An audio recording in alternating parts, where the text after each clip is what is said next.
Train అయితే గంటకు 100 కిలోమీటర్ల వేగం, విమానం అయితే గంటకు 500 కిలోమీటర్ల వేగం, భూమి అయితే 1,11,600 కిలోమీటర్లు. కరెక్ట్.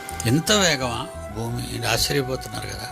అంత వేగంగా వెళుతున్న భూమి మీద మనం ఎంత నిమ్మడంగా ఉన్నాం చూడండి.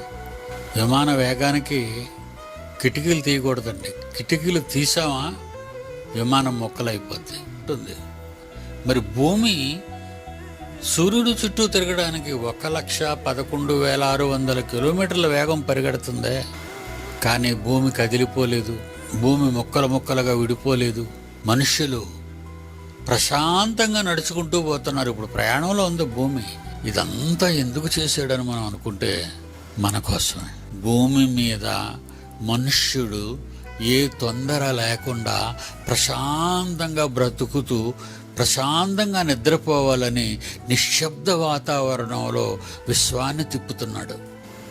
ఎంత ప్రేమ, ఎంత కష్టమైంది. దేవుడు నాకేం చేశాడని నరుడు అనుకుంటున్నాడు.